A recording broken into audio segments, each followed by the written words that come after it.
चलो दिखे वो खुद भी ना सो ग्रेफाइट सर ये होता है ना 3C + SiO2 = SiC, फिर उसको 2500 डिग्री सेल्सियस पे गर्म करने के इट हैज प्लेनर, इसका 4300 केल्विन होता है हेक्सागोनल 4300 स्ट्रक्चर। इसका कैसा है? Hexagonal. Planar hexagonal. Sir page number बता दो एक बार। और कार्बन लेयर बाय लेयर इसके ऊपर रहता है। सर डायमंड का स्ट्रक्चर समझा दो। पेज 61। अरे समझना नहीं पड़ता। It has planar hexagonal structure, ठीक है। एंड ईच रिंग, जो हर रिंग है उसमें कितने carbon contains 6 carbon, contains 6 carbon, any 2 layers, ठीक है, वो उनके बीच में they can slip over each other. Sir उसमें स्लिपरी होता है। तो यहाँ पर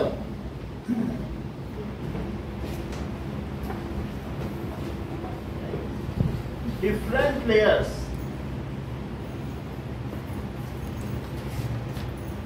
आर, सर वो जो हेक्सागन उसके वर्टाइसेस 6 हैं क्या?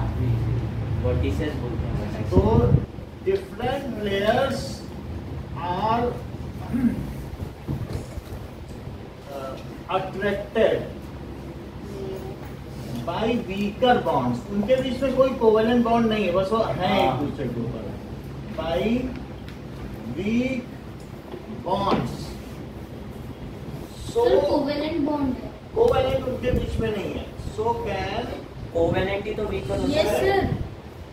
Over each other. स्ट्रांग होता है।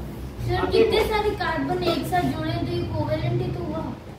सर कोवेलेंट स्ट्रॉन्ग होता है ना, आयोनिक नहीं कोवेलेंट सर कोवेलेंट स्ट्रांग होता है। अरे नहीं फंक्शन यहाँ पे सर से पूछ ले। आयोनिक स्ट्रॉन्ग होता है। अब ये देखो, कोवेलेंट स्ट्रॉन्ग है, इसी वजह से diamond hardest substance. Sir ionic strong है ना गूगल। अब देखो यहाँ देखिए, विद इन, सर बुक में भी लिखा है। हाँ, विद इन एटम, जैसे डायमंड में आपने देखा है डायमंड का स्ट्रक्चर है और ये हार्डेस्ट है। सर दिखाना। ये डायमंड का स्ट्रक्चर देखा नहीं। सर ये दौड़ के पिछली देखिएगा। क्लास में तो पढ़ा है। सर आयन तो ये जो स्ट्रक्चर है ये डायमंड का hardest ever known substance in the world and all carbons are covalently bonded. इसका जो टेम्परेचर है 3900 सेल्सियस। नहीं 3930 लिखी। 3500 भी कहीं लिखा है, तो अलग अलग प्रॉपर्टी अलग सर अलग ये है। प्योर है क्या? हाँ? ये प्योर सर है? लिख देंगे ये तो एक प्लास्टिक से बना हुआ है। अरे नहीं, डायमंड प्योर है। हाँ प्योर ही है, प्योर कार्बन का जो टोटल है। तो ये देखो, ये एक कार्बन कार्बन का है, तो कार्बन में भी यहाँ यहाँ डबल बॉन्ड है। हेक्सागोनल। हाँ, ये क्या? फिर से बता रहा हूँ। अब ऐसा करके देखो, इस वाले कार्बन, ये सब कार्बन है, जहाँ जहाँ डॉट लगा रहा हूँ वहाँ क्या है? कार्बन। अब जरा देखो, हर एक के 4 बॉन्ड बन गए क्या? ठीक है, सर 4 उसके नहीं बने। अच्छा 4 उधर बनाएंगे तो उसके बनेंगे, लेकिन हर एक के 4 बन रहे नहीं। सर उसके बीच वाले के नहीं बने सर। हाँ, अब इसके ठीक नीचे वाले के भी क्या होंगे? सर समझ में नहीं आएगी। अभी समझ में आएगा, अभी अरे सर समझ कार्बन आएगा। सर है ये देखो, हाँ सर ये ऊपर हेक्सागोनल इस तरीके से है, हाँ और उसके 6 नीचे है। की भी वही लेयर है, लेयर बाय लेयर है। हेक्सागोनल, और उसके इधर वाले की भी लेयर, इधर। नीचे वाले की, तो सब हेक्सागोनल दिख रही है। हाँ So sir. each layer is hexagonal in nature. जरा देखो, तो different layers are attracted with each other. और एक बात देख लो, जहाँ ऊपर का हेक्सागोनल है उसके ठीक बीच में दूसरे के हेक्सागोनल का कार्बन आता सर है। ये भी वही है कार्बन। ग्रेफाइट।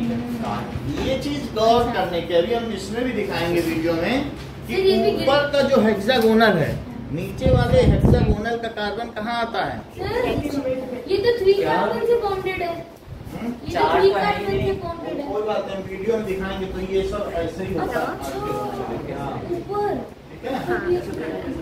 ठीक है, तो नीचे का अटैच नहीं होते इनसे। उसका कार्बन बीच में पड़ रहा है। ऐसे से होता है। हाँ होता है, डॉक्टर ठीक है, समझ आ गई बात?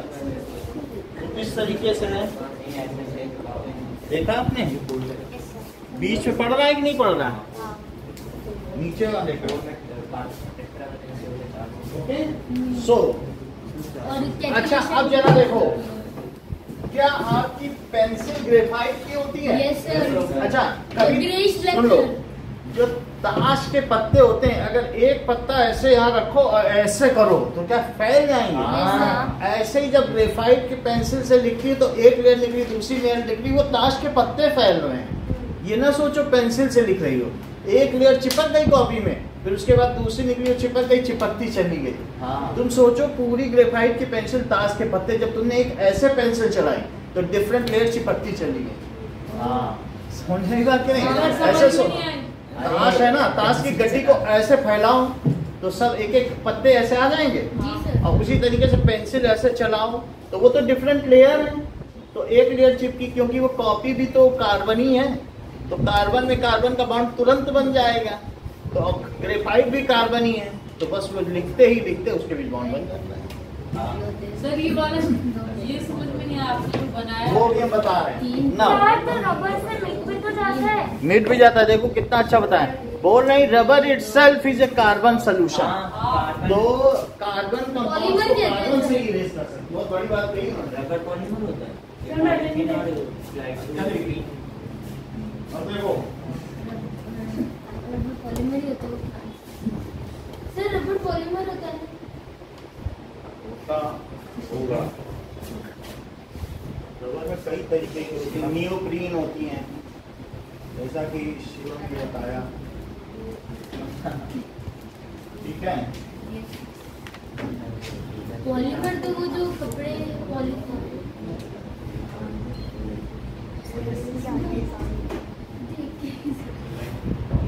अब देखो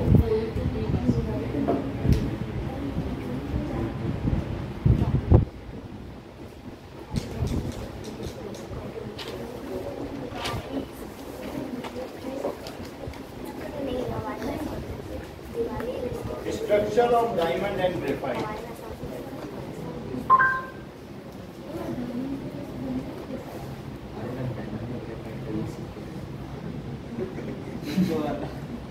सर एक चीज पूछूं? सर आज सर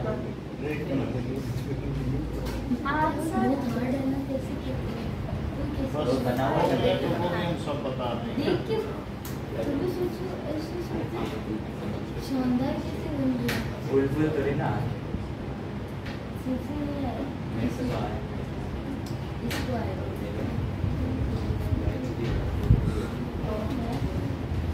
हाँ सर ये वाला एक मिनट, ये क्या है? Structure of graphite. नहीं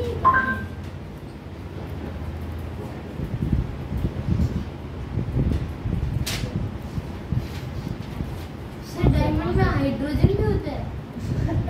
नहीं किसी में नहीं, ये एलोट्रोपसी।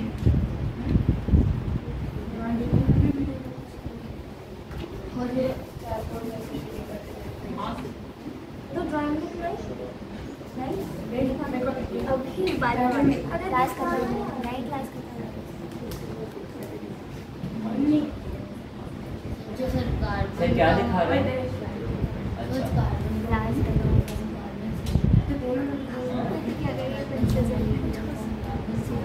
सर सब तो और खत्म करना पड़ेगा। और मैंने कहा था ना मेरी चौकी में आज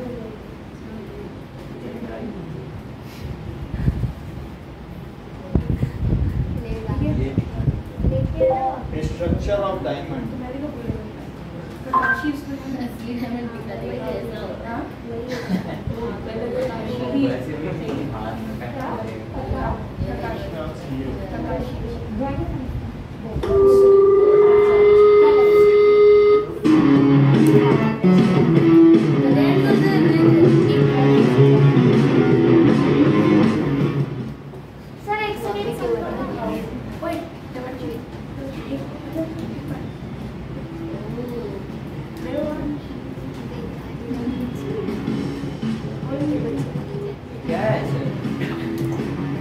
अर्थ आ गया, 100 प्लेन, मतलब उसके यूनिट सेल का स्ट्रक्चर दिखा रहा है।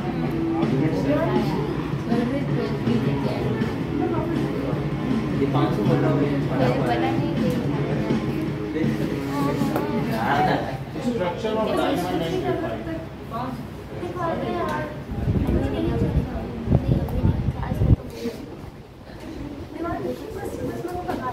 सर वो उस दिन आपने डायमंड वाला दिखाया था ना, वो बढ़िया थे। ये 500 बोला, ये देता हूँ मैं आज ही था सर जी 500 वो तो सबको दिखा राइट ऑप्शन सर सुनो ना, हाँ बात ना आप बोले ना कि इसके सेंटर में यहाँ पे कार्बन ये तो किसी से अटैच ये कोई अटैच नहीं है, डिपेंड होते हैं एक दूसरे के ऊपर। इनके किसमें नहीं तो सर ये किसी के साथ ऊपर बॉन्ड नहीं बनाएगा? नहीं, तो सर 4 तो हुए नहीं, 3 ही हुए। अपनी अपनी लेयर में बॉन्ड तब तो बना। सर 4 होंगे। 4 है ना, बताया वहाँ पे। सर इधर तो 3 ही है ना, उसमें क्या होता है, उसमें डबल बॉन्ड थोड़ी दिखाया जाता है। तो सर एक क्यों नजर एक कम उसमें दिखाया सर ये तो गया है। डिजाइन नहीं दिखा रहा। Crystalline allotropes, amorphous hybridization form.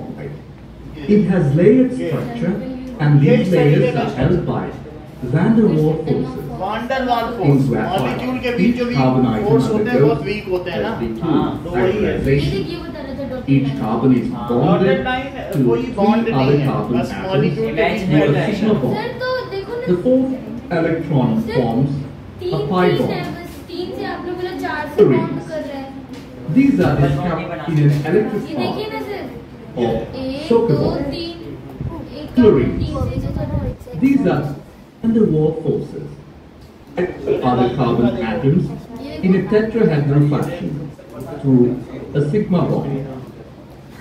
The carbon-carbon bond length is equal to 154 pm. It has rigid covalent bond network which is difficult to break.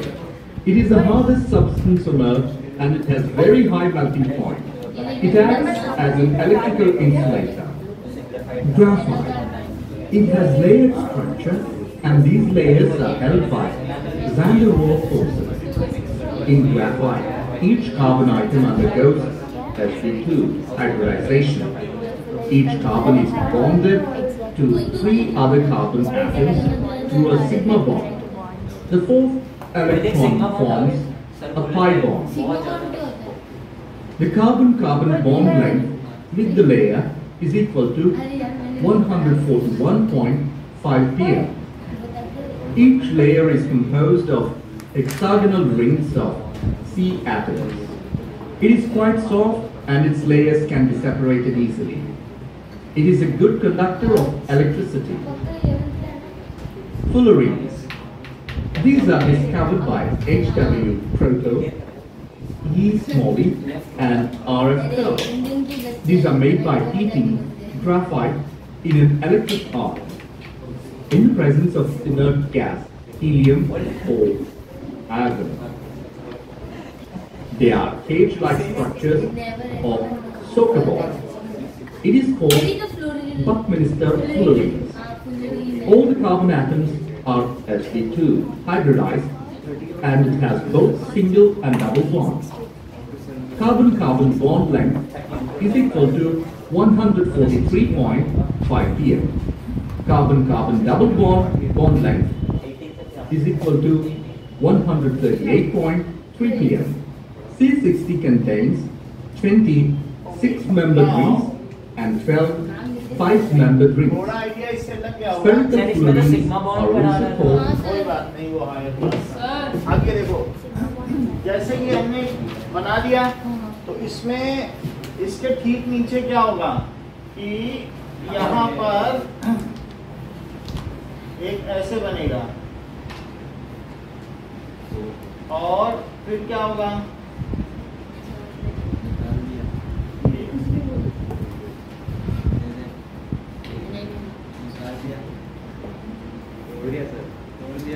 तो ध्यान दो शिवम, जब इधर उधर करोगे ना सर मैंने क्या किया? unnecessary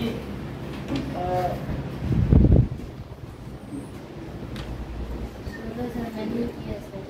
चलो ठीक है। जैसे ये एक दूसरे के ऊपर लेयर है, लेकिन इनके बीच में जो अट्रैक्शन है वो कैसा अट्रैक्शन है?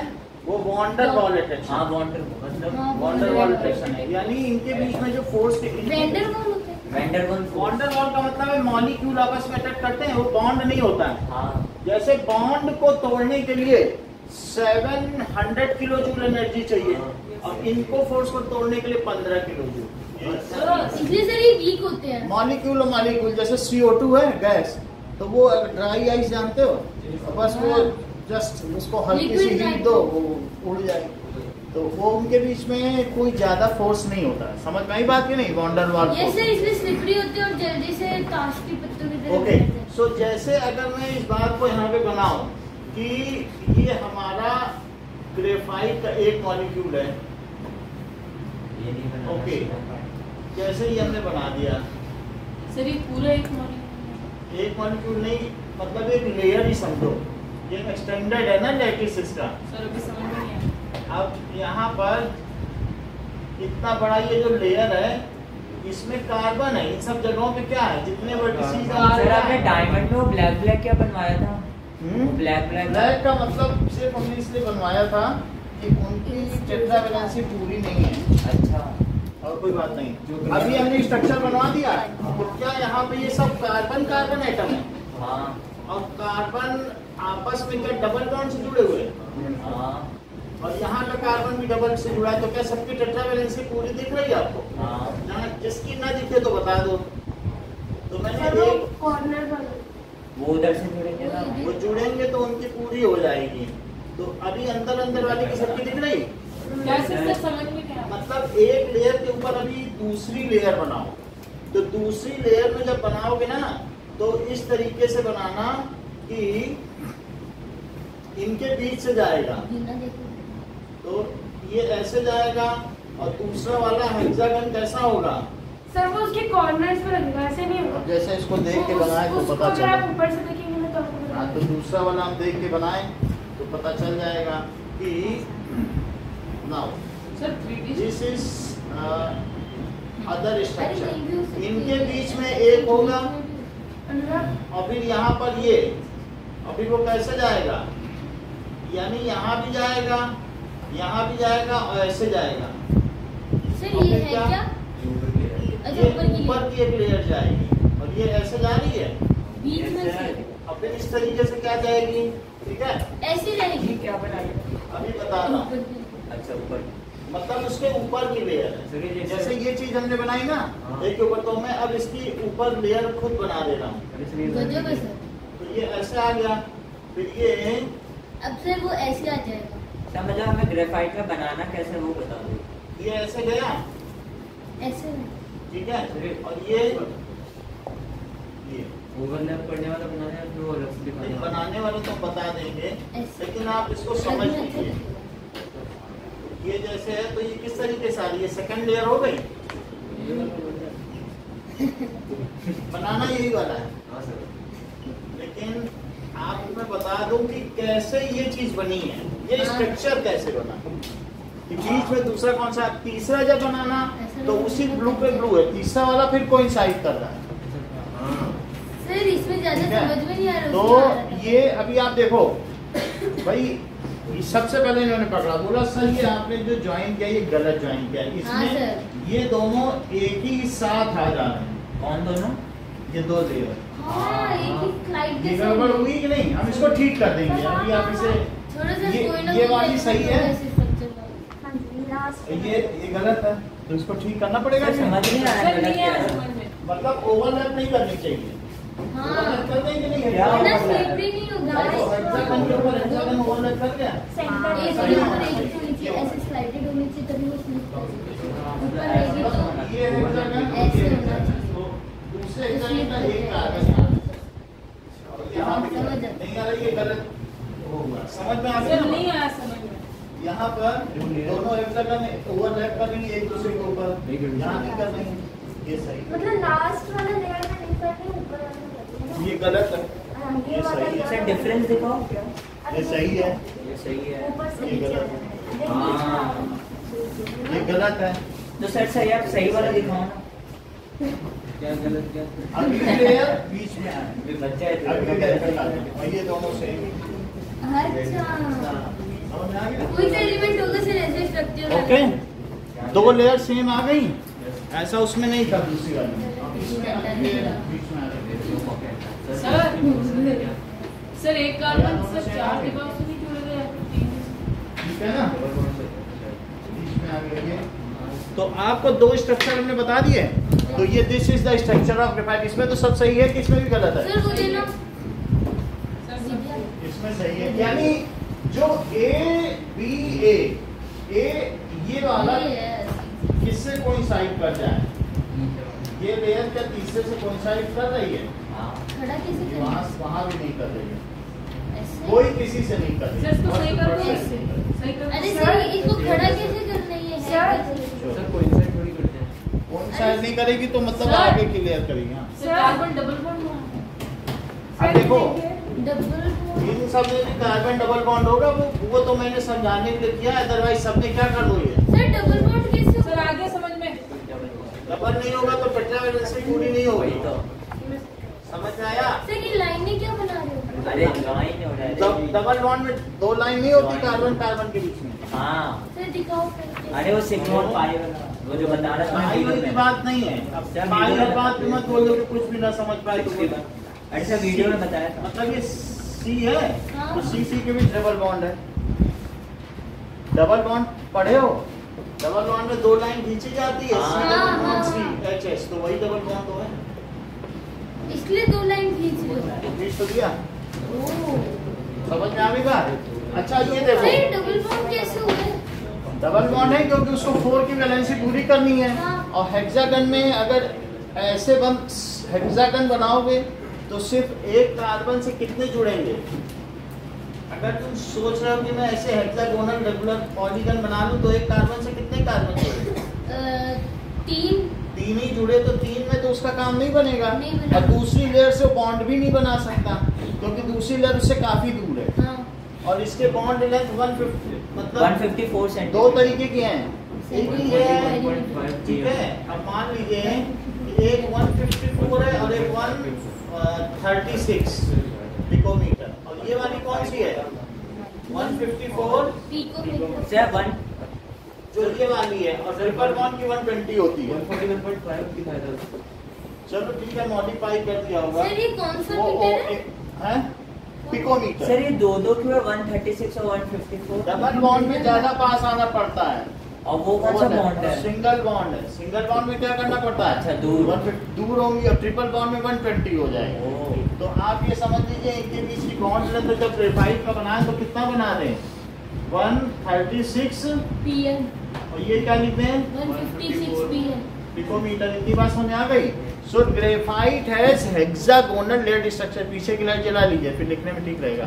Graphite has hexagonal layered structure होगा, एंड ईच रिंग कंटेन्स 6 ठीक है। Various layers are attracted by weak molecular forces. वे आपस में held by van der bond. Van der Waals force समझते हो? हाँ ये सर, दो अलग अलग मॉलिक्यूल के बीच में होता है जो ज्यादा तेज नहीं होता। हाँ। सर हाँ, सर वो वहाँ पर डबल बॉन्ड नहीं होगा सर, जो आपने बनाया figure. Molecular forces, weak molecular forces समझ में आएंगे? सब में बना दिया डबल बॉन्ड। सर उसमें सर साइड में मतलब जो आपने एक हेक्सागोन में सर 4 साइड छोड़ी है ना उसमें। तो सर। जो हमने बनाया है इस कार्बन 95 भी और निकालो तो और पड़ेगा। वो तो सर बहुत लंबी शीट होगी ना, सर ये कोई यहीं थोड़ी ना छूट जाएगी, ये तो बहुत आगे तक जाएगी। सुनिए ना सर, ताश के पत्ते बिखर गए। तो ताश के पत्ते बिखर अरे बताओ ना क्या पूछना चाहिए। गए। अरे बताओ। अब देखो, अब molecules can slip over each other. नहीं इतनी शिद्दत होती तो आते पिछली क्लास में, क्यों नहीं आए? अब कह रहे सर वो क्या हुआ, सब्लिमेट हो रहा है इनका माइंड।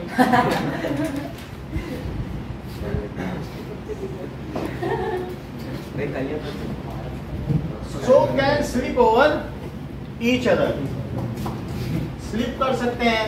तो अब बताइए जो डायमंड है इसका मेल्टिंग पॉइंट क्या होता है? Sir 3500 3500 degree Celsius. 3500 का और सर इसका ग्रेफाइट का 4300 केल्विन ऑफ 4300 केल्विन। इसका देख लें एक बार। 4300 केल्विन, और इसमें से 270 डिग्री माइनस करेंगे तो सेल्सियस होगा। लेकिन वो डायमंड से ज्यादा हो जाएगा।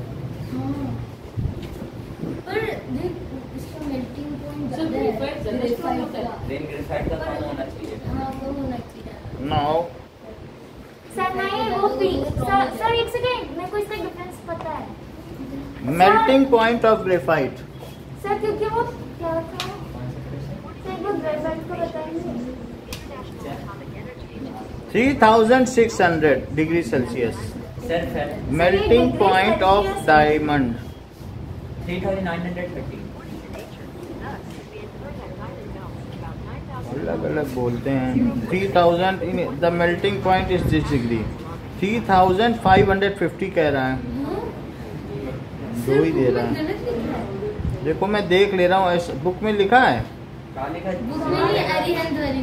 दोनों में वही लगभग है। 3550 और 3000 दोनों का नहीं सर, उसका सर वो चीज अलग है। सर एक सर एक इसका डायमंड का है। वो क्रिस्टल है, अलग अलग क्रिस्टल अलग अलग। सर डायमंड का कहाँ है? सर एक डिग्री वो सेल्सियस 3550 है, इसका 50 डिग्री ज्यादा है। सर ग्रेफाइट का ज्यादा है। हाँ, तो फिर ये हार्ड क्यों नहीं हुआ ज्यादा? इसीलिए ज्यादा स्टेबल है ये। अच्छा graphite is more stable then diamond.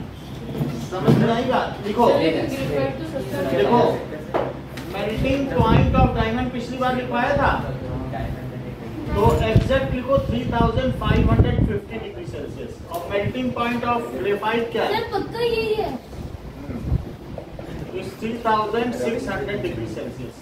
ऐसा है तभी तो हम लोग एंथैल्पी ऑफ फॉर्मेशन के लिए ग्रेफाइट लेते हैं, क्योंकि वो ज्यादा सर स्टेबल। आपने क्या किया?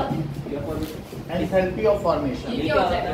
मतलब जो ज्यादा स्टेबल है उसी को ही ओरिजिनल माना जाता है कार्बन का। तो ग्रेफाइट को ओरिजिनल फॉर्म, ओरिजिनल बना। अच्छा सर ऐसे तो नहीं क्योंकि ग्रेफाइट उसके महंगा होना चाहिए। उसके बहुत ज्यादा स्ट्रॉन्गर है, पर सर तभी तो मेल्ट करने में ज्यादा हीट ले रहा है। सर सोचो सुने ग्रेफाइट 1-2 रुपए में मिलता है। सुन ले melting point of graphite is 3600 degree Celsius and it's powder form. जो इसकी पाउडर फॉर्म होती ग्रेफाइट है, ब्रिटल होता है ना नेचर में sir. Powder form is used as, इसे क्या यूज करते हैं बताओ? ड्राई लुब्रिकेंट ये से लुब्रिकेंट। हाँ ड्राई इन high speed running machine. Powder बना के उसमें अगर इसे डाल दो बिल्कुल हाँ, ऐसे सर। फिसलेगा। कैरम की हाँ। वो पाउडर। Speed running machine. अगर आप पेंसिल का बिल्कुल पीस के छूरा कर लो, इतना फिसलेगा जैसे कोई बहुत बोरिक पाउडर हो, कैरम बोर्ड वाला पाउडर। सर वो ऐसे कलर करते और फिर वो जलेगा भी नहीं, क्योंकि उसका मेल्टिंग पॉइंट ही इतना ज्यादा है। तो हाई स्पीड रनिंग टेम्परेचर अगर बहुत भी होगा तो भी। और दूसरे ऑयल जल जाते हैं, कभी देखा जनरेटर में ऑयल जल जाते हैं, आग लग जाती है ना? कहते हैं जनरेटर जल गया, जल नहीं जाता है। तो Yes, sir. कूलर कूलेंट है। जनरेटर क्या होता है बताओ? कूलेंट। उसमें कूलेंट ऑयल पड़ा होता है, लेकिन कभी कभी अगर उसका टेम्परेचर एक्सीड कर जाता है तो कूलेंट ऑयल ही जल जाता है। तो इस वजह से सर, ये इन्हें समझ अगर नहीं आया। हाई स्पीड रनिंग मशीन है तो उनके अलग अलग मेटल पार्ट्स आपस में घिसे नहीं, इसलिए उनके बीच में क्या भर दिया जाता है? Graphite powder. तो वो ग्रेफाइट पाउडर वो उनके फिसलने में तो मदद करता सर, है। कौन और से- अगर वो हीटअप भी हो जाते हैं तो हीटअप होने पर भी अगर वहाँ ऑयल डाला जाता तो वो धुआं छोड़ने लगता, जल जाता। लेकिन इसमें क्या होता है? ड्राई है। तुमको मालूम है कि ये जो ऑयल है तुम कढ़ाई में डालते हो तो 2000 डिग्री सेल्सियस तक पहुंचने पे वो धुआं और वेपर छोड़ने लगता है। वेपर भी दिखती है ऑयल की, जैसे समोसे वाले समोसे वाले। सर अपने मारने लगते थे कभी हाथ पे। और वही किचन में जगह जगह जमा हो जाती हैं। लेकिन ये 3500 तक भी अपना स्वरूप नहीं छोड़ता और उसको आसानी से लुब्रिकेट करता रहता है, जिससे कि मशीन की एफिशिएंसी कम नहीं होने पाती। सर कौन से मशीन का? कोई भी जो फास्ट रनिंग, जो कोई व्हील हो, जनरेटर शादी कुछ भी हो, जो ऐसे Vehicle। बड़ी बड़ी मशीन्स होती ना फैक्ट्री में, तो उनमें ऑयल नहीं यूज करते हैं या ग्रीस नहीं यूज करते हैं। ऑयल ग्रीस भी पिघल जाती है, पाउडर उड़ता नहीं है, हैं? उड़ता नहीं है। वो तो लॉक रहेगा उस मशीन के अंदर, जो रनिंग पार्ट्स हैं उसके अंदर ये लॉक रहेगा। ऐसे होगा तो उड़ जाएगा, लेकिन वो लॉक के अंदर अंदर काम ऐसे कर। भी तो उड़ना नहीं चाहिए ना, उसको भी तो पाउडर फॉर्म तो उड़ ही जाएगा ना, सफिशिएंट हीट पत्थर मिलना तो चाहिए।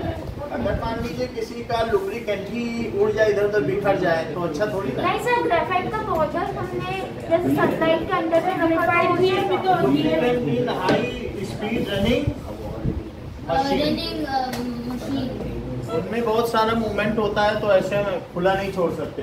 High speed running machine. इसके अलावा graphite is also used for writing. हाँ, नहीं, ग्रेफाइट का क्या काम है? ग्रेफाइट इज ऑल्सो इसका फॉर्मेशन भी लिखा होगा यूज्ड फॉर, नहीं सर, कार्बन और सिलिकॉन ऑक्साइड। अब जरा देखो, ये सारे इसके यूज हैं। तो सिलिकॉन यहाँ तक it is good conductor of, SiC। ठीक है, गुड कंडक्टर। कार्बोरंडम हमारे पास सर है, SiC रखा हुआ। होता है ना, SiC। ये मोची के पास भी रखता है, जिससे वो रेती घिसता सर है। उसको सिलिकॉन 2500 डिग्री पे कार्बाइड। गर्म करने पर बन जाता है। हाँ सिलिकॉन सिलिकॉन कार्बाइड कार्बाइड हम कल लाके दिखा देंगे हमारे घर सर पर। क्या SiC। कार्बोरंडम अरे ये क्या होता है? कार्बन और सिलिकॉन SiC ऑक्साइड को गर्म करना। मोची लोग जिसपे घिसते नहीं अपनी रेती, हाँ। ऐसे ऐसे करते हैं, सैंड पेपर जिससे कि वो, और कभी कभी वो जो होता नहीं, उस अस्तूरा घिसता है, नाई। हाँ अच्छा। ऐसे तो ऐसे ऐसे उस पर धार बनाता है कार्बोरंडम। अच्छा, नहीं घिसता क्या है? वो वैसा पत्थर जैसा होता है। काले रंग का होता है। ये देखो, ये देखो, सर धार सुनो, ये देखो सिलिकॉन की भी टेट्रावेलेंसी है हाँ और कार्बन की भी। हाँ, लेकिन सिलिकॉन ये उसी में देखो, वीक होता है। सिलिकॉन और कार्बन। तो एक कार्बन लगा दो, एक सिलिकॉन, एक कार्बन एक सिलिकॉन, यही बना दो। सर ऐसे सिलिकॉन और जीई भी नहीं। सर वापस बता कुछ नहीं, ये पूरा कार्बन का बना है और दोनों की 4-4 वैलेंसी है। कसी गैसन भी 40 भी देखो, तो एक में कार्बन लग जाए और उसके बगल सिलिकॉन, फिर कार्बन अल्टरनेट लगे, की जाए तो क्या कार्बोरंडम न बन जाए? हाँ SiC। और वही होता है इनके मोची के पास। हमने खुद खरीदा है अपने घर में कि अपने चाकू को तेज करने के लिए। 150 रुपए का मेजर मिलता है। और सर उसको गर्म करने से कार्बन और सिलिकॉन बनता है, जो कि ग्रेफाइट फॉर्म। ठीक है, इट इज। तो सर मतलब ग्रेफाइट क्या का इस- लैटिन नाम है, दूसरा नाम है सिलिकॉन क्यों कार्बाइड। ऐसे क्यों कह रहे हो? अरे नहीं नहीं इसकी पहली उसमें सिलिकॉन है तो कैसे उसका नाम दूसरा जगह? ये प्योर एलोट्रोप है, ये अपर रूप है कार्बन का। सो मतलब उनके तो सर एलोट्रोप। कार्बोरंडम कौन सा मटेरियल होता है? भाई इन्होंने बीच में कार्बोरंडम बोल दिया तो मुझे बताना पड़ गया, इससे लोग डाउट में पड़ गए। तो कार्बोरंडम से हमें कोई लेना देना नहीं, हम क्यों बताएं कार्बोरंडम? हमें ग्रेफाइट चाहिए कि नहीं? So graphite is good conductor of electricity, क्योंकि इसमें ये जो ये इलेक्ट्रॉन है ना, ये लूजली हेल्ड है, डबल बॉन्ड वाले। तो आसानी से अगर इसमें मैं पोटेंशियल डिफरेंस लगाऊं, एक तरफ प्लस और एक तरफ माइनस, तो ये आसानी से क्या कर देगा? इलेक्ट्रिसिटी कंडक्ट कर देगा। इसीलिए ग्रेफाइट के इलेक्ट्रोड यूज किए जाते हैं सर। जैसे हमारे पास जिंक का इलेक्ट्रोड है, जिंक का इलेक्ट्रोड है किसी सेल में डालने के लिए, ये है इलेक्ट्रोड जिंक का। तो आप जिंक की जगह चाहो तो ग्रेफाइट का भी कर सकते हो। ऊपर से इसमें वायर बांध दो, ये वायर बांधने के लिए तो है। इससे क्या होगा? वायर बांध दिया और फिर इसको कॉपर सल्फेट सोल्यूशन में डाल दिया। कई बार डाल के दिखाया, बैटरी इस पे कॉपर नहीं चल गया था, देखो अभी भी निशान सर आपने रखा भी था उधर। रखा था। अरे तो तो कैसे? ये इलेक्ट्रोड है, ये जिंक का है। ऐसे ही ग्रेफाइट का भी डाल दो किसी में तो, और ऐसे ही ये लगा दो उसमें तार बांधने के लिए। फिर क्या होगा? तो क्या होगा? उसमें सेल लगा दो। तो ग्रेफाइट में हाइड्रोजन कलेक्ट कर सकते हो, ऑक्सीजन कलेक्ट कर सकते हो। इलेक्ट्रोप्लेटिंग होता है ना? हाँ, इलेक्ट्रोप्लेटिंग में अगर जो गैसेस निकल रही हैं, हाइड्रोजन ऑक्सीजन, तो इस पे अच्छे से कलेक्ट हो जाती है ग्रेफाइट का होता है। फिर वो उसके ऊपर इन्वर्टेड टेस्ट ट्यूब डालो तो उसमें वो वाटर डिस्प्लेसमेंट मेथड, हाँ, इस पे आसानी से आ जाएंगे, बबल बनने लगेंगे और वाटर डिस्प्लेसमेंट मेथड से वो जब ऊपर उठेंगे तो पानी नीचे आएगा। ये और बाकी जो भी है, तो ग्रेफाइट के ऐसे इलेक्ट्रोड पाए जाते हैं। जैसे देखो इसमें है, ये इलेक्ट्रोड आ जाता है ऊपर में, तो वही पूरा इलेक्ट्रोड है। तो इसको डालने के बाद क्या अगर वायर को सोल्यूशन में डालते हैं कॉपर सल्फेट में, तो इसमें कॉपर जमा हो जाए, जिंक जमा हो जाए और फिर ऊपर बंद करेंगे। और लगा लेना, तुम्हारी मर्जी। बल्ब का कोई इशू नहीं है। It is good conductor of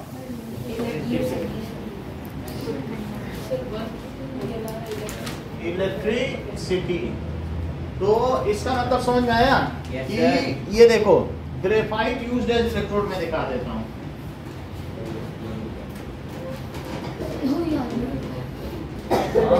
graphite as electrode. तो अब यहाँ पर आप देख लो कि कई जगह पर ये ग्रेफाइट के इलेक्ट्रोड आते हैं, बड़े बड़े ग्रेफाइट इलेक्ट्रोड मैन्युफैक्चरिंग दिखा रहा है। मैन्युफैक्चरिंग के अलावा भी अगर ये कहीं दिखाई, सो ग्रेफाइट ये पेंसिल है, electrode and use in steel melt shop. Sir ये ऊपर क्या सर ऊपर है ये मजेदार होगा। The Ajio All-Star Sale, 50 to 90% off. Sale is live. Shop now. देखो ये देखो। Found it 2 years ago, I experimented with them according to some posts I found on Science Madness. While I could reproduce cobalt oxide with manganese dioxide on titanium electrodes, I couldn't reproduce straight manganese dioxide on titanium electrodes as they kept passivating with less than an hour of use. I suspected it was because I didn't pure manganese nitrate, but my trick of removing it, this time ensuring we make pure manganese nitrate at the start. Manganese nitrate है। Take 1 gram of highly pure manganese dioxide that we made in a previous video. Now add 1.45 grams of oxalic acid dihydrate. Then added 5 ml. After all electric acid is added, wait for the previous video. Get a titanium. Apply a layer of manganese nitrate solution to the titanium. Eventually, you'll have a manganese dioxide or titanium electrode. Or to make manganese dioxide electrodes. Special thanks to the Science Madness Discussion Board. जिसका नाम क्या होता है? कोई बात नहीं, graphite का electrode जैसे हमने दिखाया वैसे ही होगा। एक और बताओ ना कैसे आपने जो आपका सेल होता है घर में, सेल अगर तोड़ोगे तो उसमें ग्रेफाइट का इलेक्ट्रोड, बस इतनी सी बात। जिंक का होता है, ऐसे जिंक का होता है। जैसे जो इतना मोटा सेल है या पतला वाला, उसमें पतला वाला जो इलेक्ट्रोड है, जिंक उसकी सरफेस है, होता है जो ड्राई सेल है। और अंदर सर CaCO3 into MgCO3 क्या होता है? अभी बताना। It is conductor of sir electricity, figure बना के दिखा दो ना, समझ में नहीं आ रहा। So it is used as graphite electrode. इसलिए इसको किसकी तरह यूज करते हैं? इलेक्ट्रोड। Graphite electrode. जरा यहाँ पर देखें कि मान लीजिए कि अगर आपको NaCl का मेल्टिंग पॉइंट क्या है शिवम? NaCl का मेल्टिंग पॉइंट क्यों भूल क्यों जाते हैं बार-बार? NaCl है तो ये NaCl का मेल्टिंग पॉइंट है 1440 डिग्री सेल्सियस। मेल्टिंग पॉइंट क्या है? 1440 डिग्री सेल्सियस। 1440 degree Celsius. तुम्हारे घर का जो किचन है उसकी फ्लेम की इनकैंडिसेंसी क्या है? फ्लेम 2000 2000 तक तो आपकी मोमबत्ती से भी आ जाएगी, कैंडल से। हाँ, और उसकी 3000 तक पहुंच जाती है गैस की। तो इसका मतलब वो उसमें अगर चम्मच, जब अगर हाँ तो सर ज़्यादा सुन ले, अगर मान लो चम्मच में नमक लो तो पिघल जाएगा उसमें, पिघल जाएगा क्योंकि उसकी इनकैंडिसेंसी 3000 तक है। पिघल जाएगा? पिघला के पिछली बार भी बताया था, पिघला के देख लेना। तो अब यहाँ पर देखो Na+ और Cl पिघल गया, मोल्टन है NaCl। तो इस मोल्टन में यहाँ पे अब एक सेल लगाओ, और सेल लगाने के बाद ये प्लस है ये माइनस है, तो बोलो Cl किधर जाएगा? उधर इस तरफ जाएगा, किधर जाएगा? इधर में। अब तुम अनुराग मुझे ये बताओ, ये 2 इलेक्ट्रोड डाले जैसे मैंने दिखाया था, कौन सा इलेक्ट्रोड तुम्हें ग्रेफाइट का लेना है, कौन सा प्लेटिनम का? कौन सा ग्रेफाइट का और कौन सा प्लेटिनम का। कैथोड लोगे ग्रेफाइट का कि एनोड? एनोड। ये तो बोल रहे हैं एनोड लो। एनोड लेंगे। हम क्या बताएं, जब यही तेज है, इन्हीं की बात माननी पड़ेगी। तो ये कह रहे हैं ग्रेफाइट का लो, एनोड सर, नहीं कैथोड। और ये कैथोड है। अब शिवम कमजोर है इसलिए इनकी बात नहीं मान रहे हैं, क्योंकि जहाँ कैटायन जाए उसको कैथोड कहते हैं। कैथोड, जो कैथोड है वो प्लेटिनम का लो, क्योंकि बाद में जब चाकू से छीलोगे तो ग्रेफाइट काला काला निकलेगा, मास्टर सारा नंबर काट लेगा। अगर ग्रेफाइट लगा दिए थे क्या कैथोड में? जहाँ कैटायन जाए उसको कैथोड कहते हैं। तो कैथोड तुम्हें प्लेटिनम का लेना चाहिए, क्योंकि जो सोडियम इकट्ठा होगा ना इसके ऊपर, तो सोडियम रबड़ जैसा होता है, और तो उसको तुम्हें छील के निकालना पड़ेगा ना कि भाई मैम सोडियम हमने इकट्ठा कर लिया है। और अगर उसको तुमने ग्रेफाइट वाले में लगा दिया तो छीलोगे तो काला काला निकलेगा पेंसिल का चूरा, कहेंगे ये कैसा सोडियम निकाला तुमने। तुम फिर पढ़ो फिर से 10th में। और Cl प्लस का है तो इस पे प्लस प्लस है, तो जहाँ एनायन जाए उसको एनोड कहते हैं, और एनोड किसको लो तो आराम से इससे बबल इकट्ठा होंगे, उड़ जाएंगे क्या? सर क्लोरीन तो गैस देख लो, ये बोल रही वहाँ गैस अपने आप उड़ जाए, हमें क्लोरीन से क्या लेना देना। और किसी को इंटरेस्ट हो तो उस पर उल्टी पर रखनली रख दे, इन्वर्टेड टेस्ट ट्यूब, और इकट्ठा करें।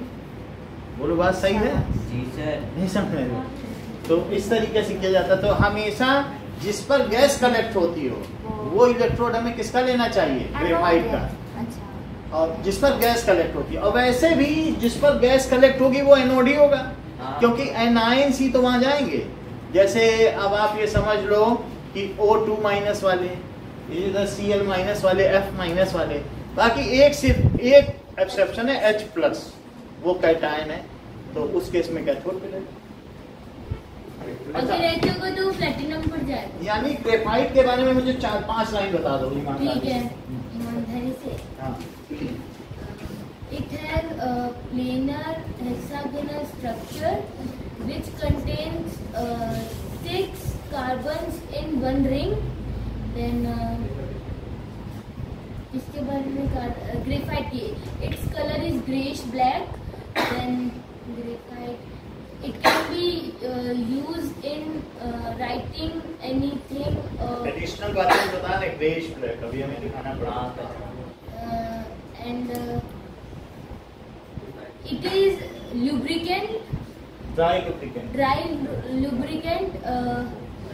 Graphite. It is very slippery. Its powder form is very slippery. And इतना काफी है, तो इसका हम लोग कलर भी लिख लें। इस कलर इज ग्रेइश ब्लैक। और ग्रेफाइट ग्रीस, कभी साइकिल में काली ग्रीस लगवाई है? It is used in aviation purpose. Aviation मतलब जो वैमानिकी, विमान उड़ाने में। So it's graphite grease black coloured. ये यहाँ पे इसलिए यूज करते हैं क्योंकि अंदर से जो एक्सपायर होके आती है बाहर वाले साइकिल वाले ले लेते हैं। और विमान के ग्रीस को यहाँ साइकिल में लगा। सर सच्ची बता सर, पर हर जगह क्यों लगाते हैं? तो उनको फ्री में मिल जाती है। सर 4WD वाली जो बॉटल आती है ग्रीन, वो फिर तो ज्यादा नीचे चलती है। 4WD वाली बॉटल वो नहीं भाई, ग्रीस नहीं, it's black coloured graphite.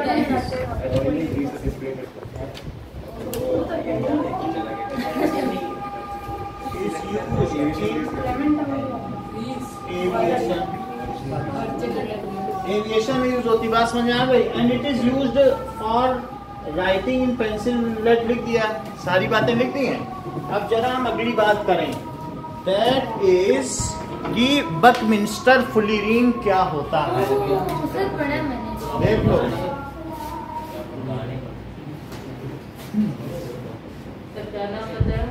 फुलिरीन sir ये क्या लिखा है? it is a structure ये लास्ट ball बोलो। structure. लास्ट वर्ड क्या लिखा है? It has football like structure. इसका It contains 5 चलो। carbon और 6 carbon in a ring. Aviation लिखो, वैमानिकी। और its melting point I don't know. ID के ये तो क्या हाथ क्या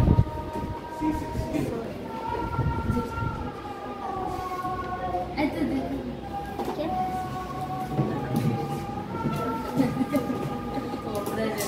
अब देखो, सर ये ऐसे वर्ड क्यों नहीं पढ़ा? बाहर से कोई मर गया होगा। नहीं क्या बात है? मर जाता है कोई तो आवाज अरे सर गजब। ऐसा होता है भाई, हम लोगों का कोई मतलब नहीं होता है सर। फुली नहीं। सर कोई बहुत ही प्यारा था जो मर गया, इसलिए इतनी देर पीछे।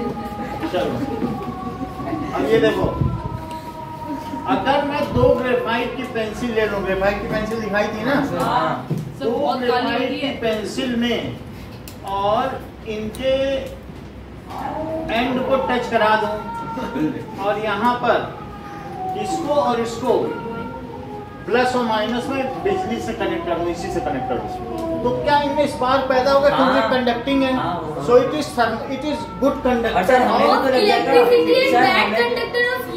सर हमें भी तो लग जाएगा इलेक्ट्रिसिटी। तो इससे जो होगा, इससे बहुत छोटे छोटे गोले, जब स्पार्क होता है तो जानते हो बिखरती है लोहा, लोहा बिखरता है, तो इससे छोटे छोटे गोले बिखरेंगे चारों तरफ, लेकिन जो गोले बिखरेंगे उनका नाम होगा फुलिरी। फिर से समझो, मान लो ये बहुत छोटे छोटे हैं सर, पेंसिल में से टूट के पेंसिल नहीं, क्या इनमें लेयर है? पेंसिल में से निकलेंगे और कहां से निकलेंगे? और ये जो इस तरीके का आपने इलेक्ट्रोड बनाया, तो ये आपस में रोल हो जाएंगे। अच्छा। मतलब ईच शीट क्या हो जाएगी? रोल हो जाएगी, और रोल होने में उसमें डिस्टॉर्शन हो जाएगा। जरा देखो तो, मतलब क्या होता है डिस्टॉर्शन? डिस्टॉर्शन का मतलब है अपभ्रंशता। सर इसमें 5 और 6 होते ये हैं, देखो, इसका कॉम्बिनेशन। वैसे सब 6 होने चाहिए कि नहीं? पर इसमें 5 भी है। लेकिन जब ये रोल होगा तो रोल होने में कुछ में डिस्टॉर्शन हो जाएगा, 5 बचेंगे। सर डिस्टॉर्शन का मतलब बताओ। मतलब ऐसे झटका लगेगा। एक तरीके से बिगड़ जाएगा, डिस्टॉर्ट हो गई कोई चीज है। जैसे पेन से टेम्पर नहीं करते बॉल को अंगूठे से, कहते हैं बॉल टेम्परिंग कर दी, अब इसको 4 मैच के लिए हम एब्निगेट करते हैं। जैसे ऐसे अंगूठा नाखून लगा के बॉल टेम्परिंग, तो उसी तरीके से सुन लो, जब ये शीट के फॉर्म में थी ग्रेफाइट, और जब हमने उन दोनों लेड को लगाया तो वो गोल गोल बन गए, और वो शीट गोल हो गई। गोल होने की वजह से क्या हुआ? सर आपने तो पेंसिल लिया ना, शीट का असर। तो वो पेंसिल में ही तो शीट है, ग्रेफाइट तो है। तो अब वो शीट क्या हो गई? गोल हो गई, बहुत छोटे छोटे दाने बन गए। तो ये जो है, सर ये दिखाओगे अभी?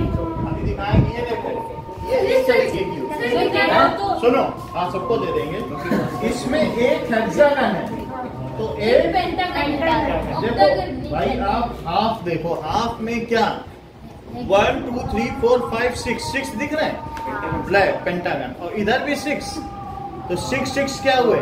12। देख लो 12 पेंटागन। फिर से 1 2 3 4 5 6 और 6 इधर। 24 तो क्या?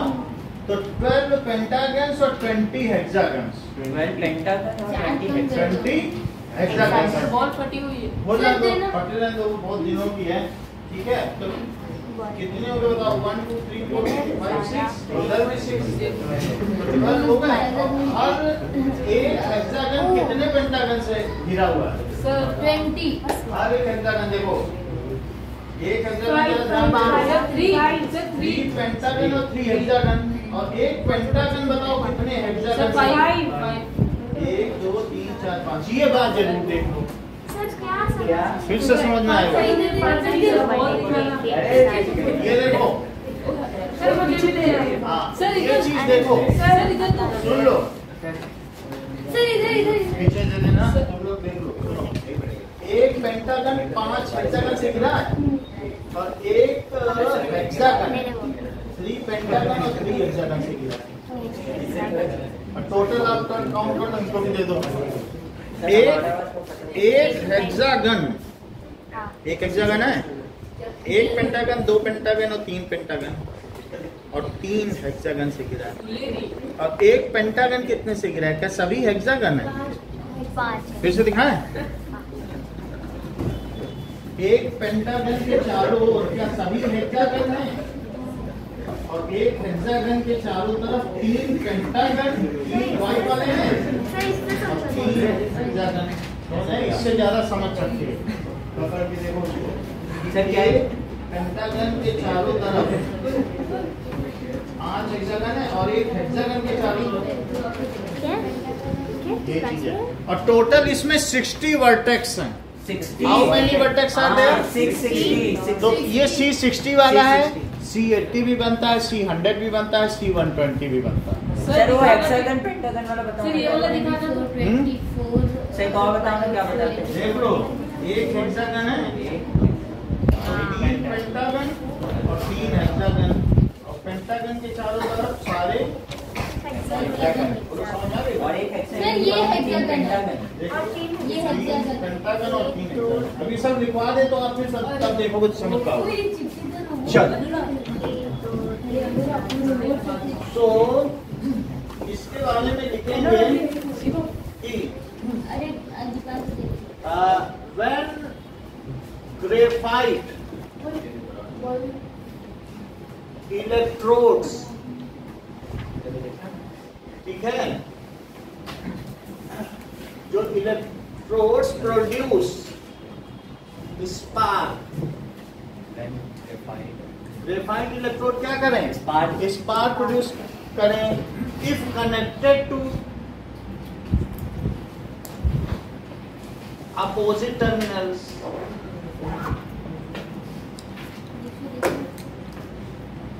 then they produce tiny fragment, tiny spherical structure, tiny spherical बहुत फेंक रहे हैं। उसको दे रहा था सर। tiny spherical, ठीक है, स्ट्रक्चर्स। सर एक चीकू की बॉल है नहीं, आप लोगों के लिए दिखाने के लिए मंगाई गई टाइनी स्फेरिकल स्ट्रक्चर, उनको क्या कहेंगे? कॉल्ड फुलीन। से पूरा दिखा दो ना डक। देखो ये इसे क्या कहेंगे? फुलीन्स बन गए। It may be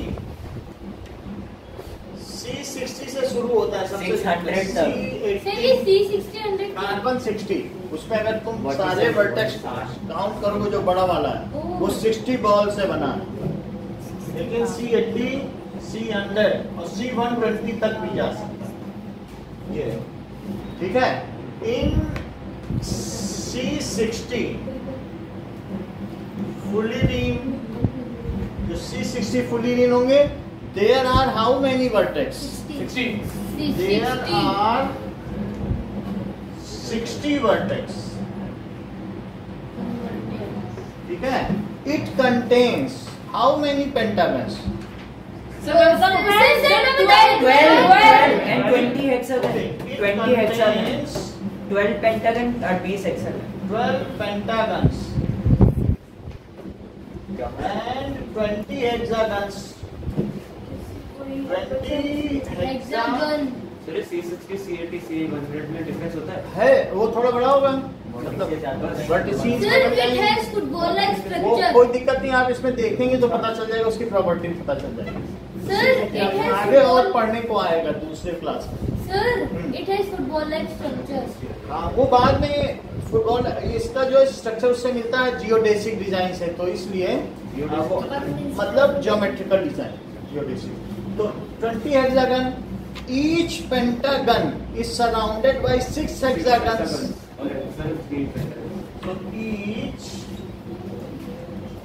pentagon is surrounded by 5 hexagons, क्योंकि 5 साइड है उसकी, 5 हेक्सागन। देख लो कि कभी भी तुम पेंटागन तो जानते हो, हाँ सर, तो पेंटागन बना लेना और हर पेंटागन में क्या 6 बना लोगे, तो इससे ये स्ट्रक्चर बनाना आसान हो जाएगा। और सर चारों तरफ से 6 से घेर दो। देखो अब इसके चारों तरफ हम क्या कर रहे हैं? 6 बना दे रहे हैं। सर वो तो 5 ही बना। हाँ, तो ये पेंटागन ही तो है, पेंटागन है। अरे नहीं सर वो हेक्सागन, अच्छा पेंटागन को आपने 6 क्यों नहीं बनाया? पेंटागन को किससे घेर रहे हैं? पेंटागन में 6 बना दे। अरे सर मुझे समझ में नहीं आ रहा। पेंटागन 5 है ना, तो सर हेक्सागन में आपने 5 बना दिए। नहीं 6 है। ये 5 वाला ये क्या है? 6 वाला 6 है। समझ में आ गई बात? अच्छा वो 0 लिखते हैं वो ठीक है। सर मधुमक्खी का छत्ता सर भी 5 ऐसे ही बना दिखता है। क्यों कर देंगे? अच्छा 6 बन गए 6 बन गए। जी सर। और इसके बाद एक सर्कल सा बना देना इसके चारों तरफ। अरे मुझे नहीं दिखा। ऐसे बना दोगे। यानी अगर आपको बकमिस्टर फुल इंजन बनानी है तो इससे आसान कोई तरीका नहीं है। और फिर इसके बाद कुछ ज्यादा नहीं करना, ये सब मिला दो। और ये 6 है तो ऐसे बस बना दो। सर ये हार्ड है। अब ये देख लो, अरे वाह वो आसान है। आपको ज्यादा नहीं करना है। बस फुटबॉल बना है। फुटबॉल भी क्या करनी है, कुछ ज्यादा नहीं करना है, बस 5 के आगे 6 बना दो और बाकी छोड़ दो। सर बकमिस्टर का मतलब क्या है होता ना? है? हैं? बकमिस्टर का मतलब वो बता देंगे। इतनी बात बताई गई। Each pentagon is surrounded by 5 hexagons and each hexagon is surrounded by 3 pentagons and 3 hexagons. Check कर लो। Each hexagon is surrounded by 3 pentagon. देख लो आपके हाथ में ही है। पेंटागन्स हाँ ये 3 pentagon. 3 hexagons. There are 60 vertices, each occupied by 1 carbon atom. और बोलो क्या इसमें अल्टरनेट सिंगल और डबल बॉन्ड भी होंगे? क्योंकि नहीं तो फिर इसकी टेट्रावेलेंसी पूरी नहीं होगी। सो देयर आर, क्योंकि वो उसी से तो बना ही है। किससे बना है? क्या ग्रेफाइट की ही एक लेयर से बना है? सो देयर आर, ठीक है, 60 वर्टिसेस, ईच ऑक्यूपाइड बाय, कौन ऑक्यूपाई कर रहा है? Each occupied by 1 carbon atom. It has alternate single and double bond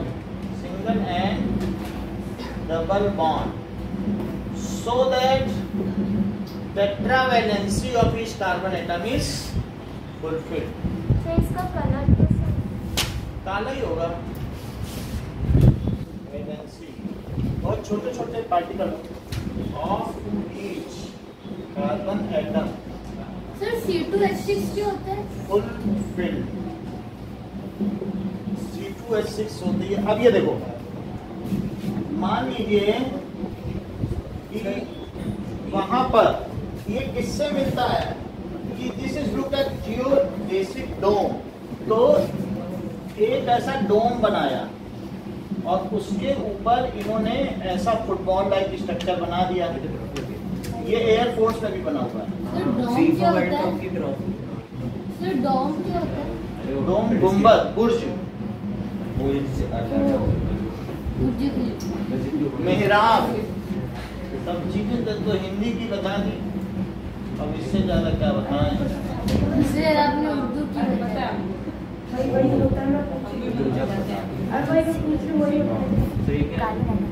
ये जब इन्होंने बनाया तो इन्होंने कहा कि भाई ये तो इससे मिलता जुलता है। एक ये बकमिस्टर एक कौन थे? मैकेनिकल इंजीनियर, साइंटिस्ट थोड़े ना थे। वो बिल्डिंगें बनाते थे। अच्छा ये तो लाइट है ना? तो ये बकमिस्टर ने बिल्डिंग बनाई, वो मैकेनिकल इंजीनियर थे।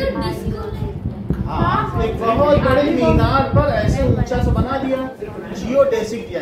एक मैकेनिकल इंजीनियर थे, लोगों ने कहा आओ हमारे यहाँ सिविल इंजीनियर होते हैं ना, जगह जगह पार्क डिजाइन करने को, तो सिविल इंजीनियर थे।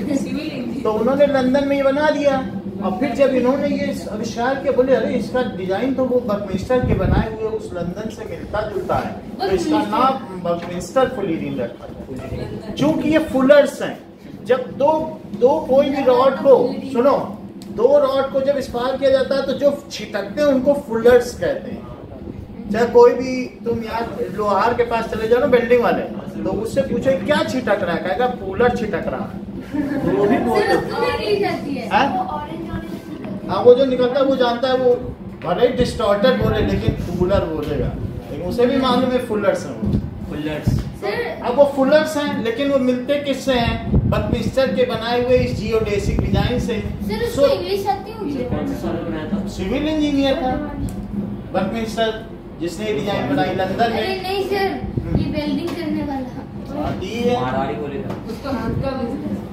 उसका कुत्ता भी इंग्लिश बोलता है। सो ठीक है, अब जरा देखो। सो इट्स जो डिजाइन है या इसका स्ट्रक्चर किससे रिसेंबल करता है? Structure resemble with football. resembles with geodesic basic dome, design of football. और ये कहीं बनाया होगा, ठीक है? Geodesic dome designed by, sir ये पक्का लंदन में बनाया था। डिजाइन है तो वही, design by US architect, US के शिल्पी थे वे। सर तो सिविल इंजीनियर ने बनाया, पर सर डिजाइन तो आर्किटेक्ट लोग करते हैं ना। हाँ तो वही है, आर्किटेक्ट तो वही सिविल इंजीनियर ही होता है। Architect Buckminster. Fuller. Sir scientist का क्या नाम था? बकमिंस्टर। साइंटिस्ट नहीं। So it is also called, जैसे इन्वेंट किया साइंटिस्ट। वो तो साइंटिस्ट कुछ नहीं, दोनों नॉट को मिलाया तो बन गया। अरे ये तो वेल्डिंग वाला भी साइंटिस्ट होगा। हर कोई साइंटिस्ट। आई एम साइंटिस्ट होगा। अभी तुम इसी में 2 ग्रेफाइट डाल दो वो रॉड, तुम खुद साइंटिस्ट। बस मैं ना अरे सर क्या बोल रहे हो? सर मर जाऊंगा यही। समथिंग कुछ ज्यादा है। इधर डाल। आ रही है सर सर। मेरे को आ रही है। सर आ रही है। रोज आती है। सर आ रही है। सर नहीं आ आ रही है सर। सर रोज आती है। देखा जाएगा। चलो इतनी बात समझ में आई तो बकमिंस्टर फुलर देखा जाएगा कुछ होगा। सर नीचे ही मेडिकल शॉप है। चलो ये हम लोग बात कर रहे हैं ना वेल्डिंग की, जब भी आ रही थी। जो बोलता है वैसा हो जाता है। अब देखो आ रही है, पता नहीं सर वो बोल रहा है उसमें से आवाज आ रही है। हाँ सर ये कट कट।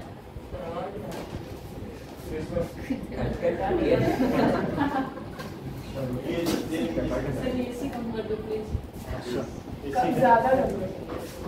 नहीं वो इतना तुम डरो मत, एक ही 2 बार फटा है। ऐसे डरोगे तो सर आपके तो हाथ को स्टूडियो वाला ग्लास टूट गया था सर तो। टूट ही जाएगा। अच्छा मुझे लोग सही वाला फैन। चलो कुछ हम थोड़ा सा ठंडक कम कर देते हैं, तापमान में अंतर ले आते कूल हो गए। सही फैन ऑफ कर दिया। हैं। कर तो दिया। सर आपने कभी अपने अंदर की पार्टी की टंकी में सोडियम डाला? तुम्हारे घर में हाथ भी डाला है।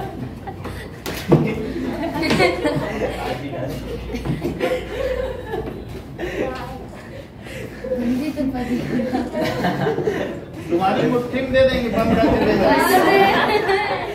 मुट्ठी बचेगी तो डाल देंगे।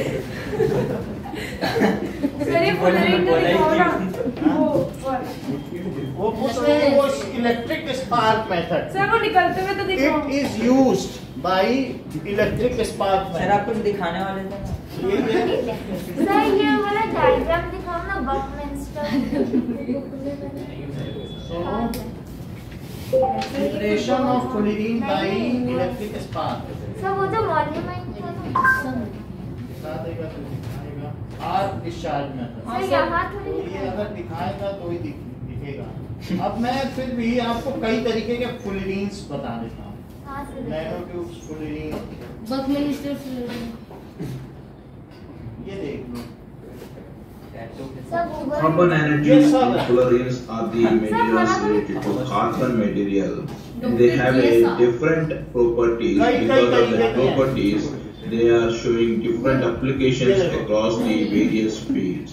And today's topic is preparation of carbon nanotubes and fluorines along with their properties and applications. And start with the carbon nanotubes.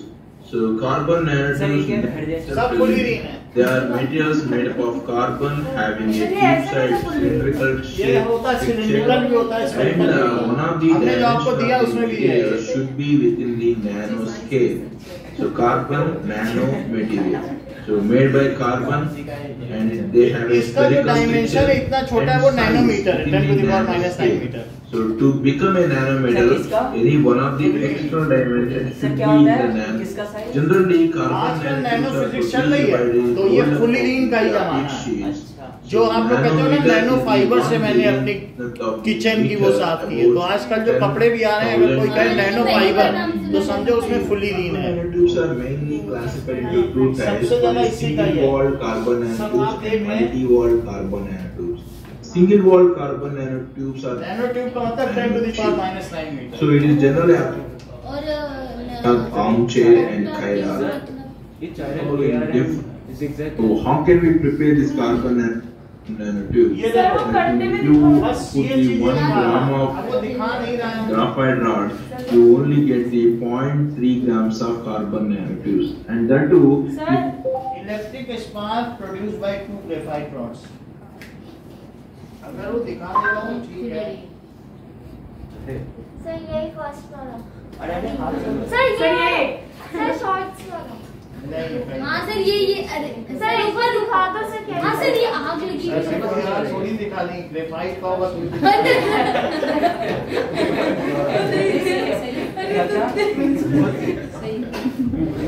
Sir एक बार नीचे करो ना सर।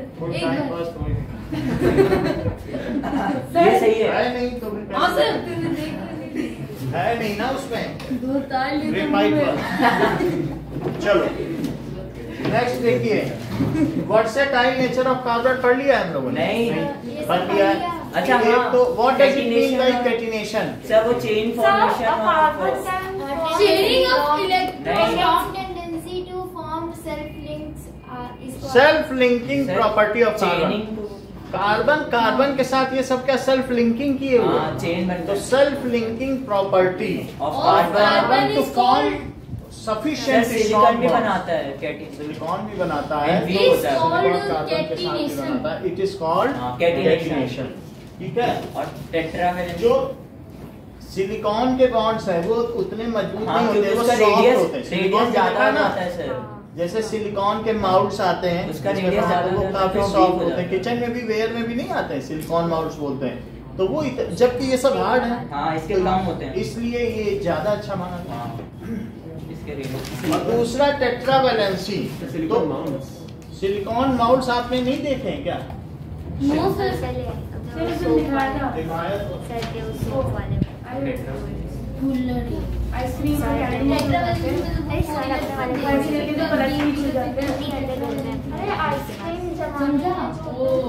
कैंडी जिसमें बनाते हैं आइसक्रीम तो कुछ अलग होती है।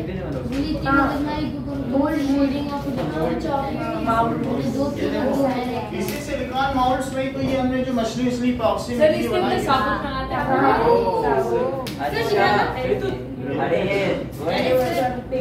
ये देखो ये जो बनाया है ये देखो ये सब इसके अंदर ये क्या है? ये मछली इसमें बनाई हमने पॉक्सी। सर ले जाओ ये देखो डाली और ये पॉक्सी डाली। मजाक करना मजाक सब क्या है? सर यहाँ से टच हो रही है। टच हो रही होगी मतलब बता दो ये उसी का माउल्ट है। सर हमें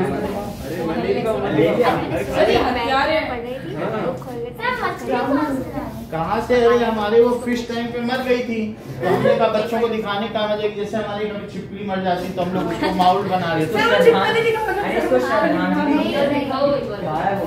ये सब माउल्ट ऐसे ही तो बनाए जाते हैं और कैसे? सर इसके परिवार वाले इसका अंतिम संस्कार भी नहीं किया। Now, okay, now let us move ahead. So, saturated and unsaturated carbon. Sir saturated वो सिंगल बॉन्ड में तो अनसैचुरेटेड डबल होता सर खा रहे हैं पीछे। Saturated सर ये कितना टच करेंगे उसको? carbon. दोबारा ले सर उसकी पर्सनल फीलिंग्स। चलो, अब आगे देखें। सर ये यहाँ सर ये मछली कितने रुपए की है? Now, सर ये देखिए यहाँ से तक सही है, छोड़ो। सर हम देखेंगे अब आगे देखें। हम लोगों को उससे मतलब नहीं है, सिलिकॉन माउल्ट दिखा दिया ना आपको, बस अब आप देखो। सैचुरेटेड ये इंपॉर्टेंट है, saturated and unsaturated. So ma'am तो एंड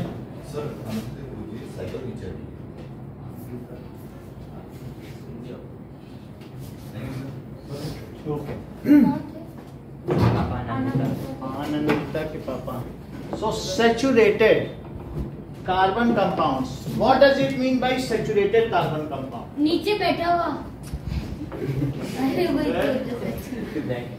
Carbon compounds. So ठीक है, इतनी बात हमने आपको बता दी। नैनो फाइबर टेक्नोलॉजी में इसका यूज होता है। अगर कोई इसका नैनो फाइबर 695049 टेक्नोलॉजी में इसका किसका नंबर है ये?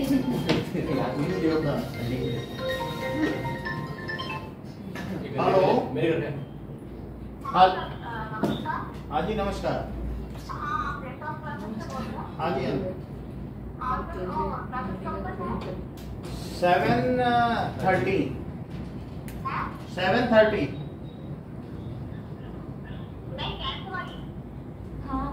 7:30 तक है। बोलिए।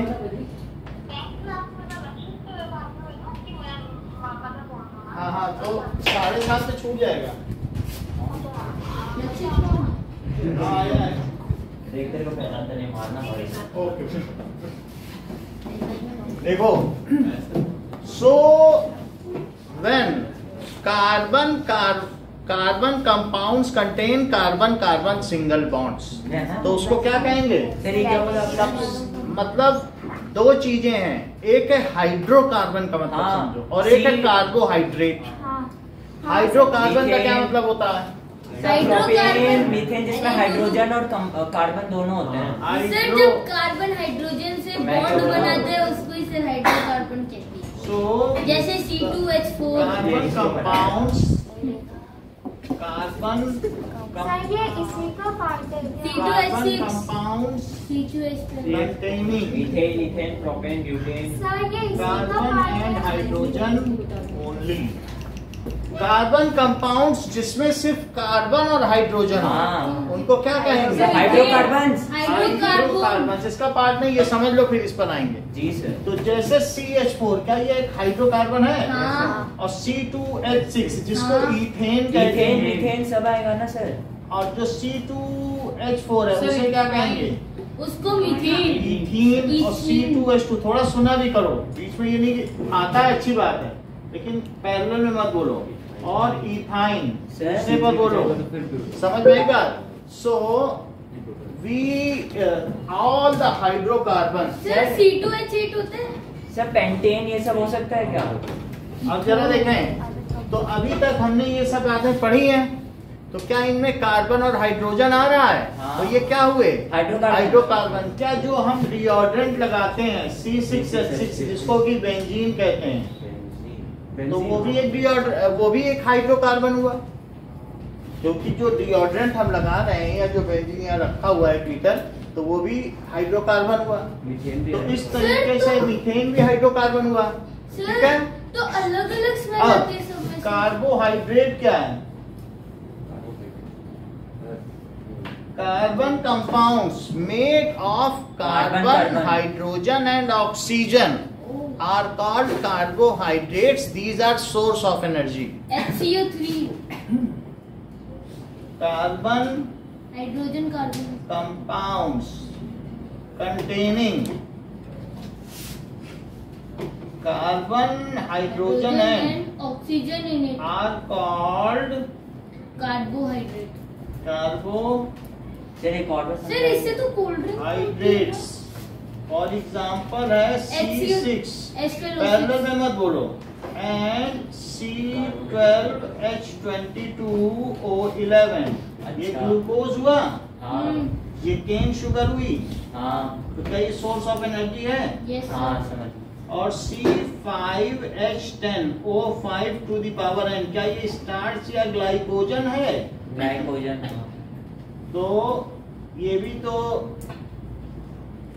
सोर्स ऑफ एनर्जी है, हमारे लीवर में जमा होता है, ये स्टार्च फ्रूट्स में होता है।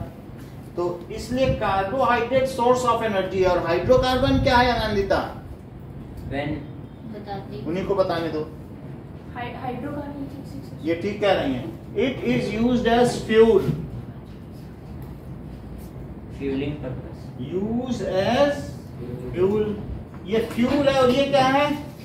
Source of energy. अब हम समझेंगे सेचुरेटेड कार्बन कंपाउंड्स। कभी कभी आपसे यह भी पूछा जा सकता है कि सेचुरेटेड हाइड्रोकार्बन और अनसेचुरेटेड हाइड्रोकार्बन में अंतर बताइए।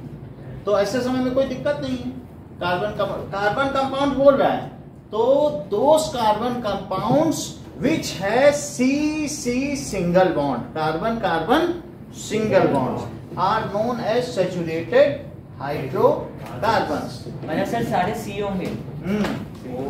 Sir C60। अब जरा देखो कि दोस हाइड्रोकार्बन्स, ये वाले हैं hydrocarbons. Yes sir. Hydrocarbons in which all carbon atoms are linked with, all carbon atoms किससे जुड़े हों? With carbon are linked with single bonds। कैसे हों? single bond are called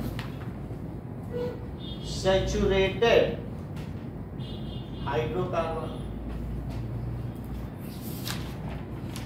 उसे सेचुरेटेड हाइड्रोकार्बन कहेंगे। And their residual valencies are fulfilled by hydrogen. उनकी जो बची हुई वैलेंसीज हैं वो किससे फुलफिल्ड होंगी? रेसिडुअल, इसका मतलब क्या हुआ? Valencies are fulfilled by hydrogen. अब जरा देखो C क्या ये सिंगल बॉन्ड से जुड़े हुए हैं? और इनकी जो बची हुई वैलेंसी, जो कि सबको टेट्रावैलेंट होना है, तो वो सब किससे फुलफिल्ड होंगी? हाइड्रोजन से।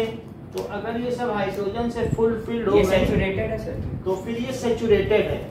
Why it is called saturated?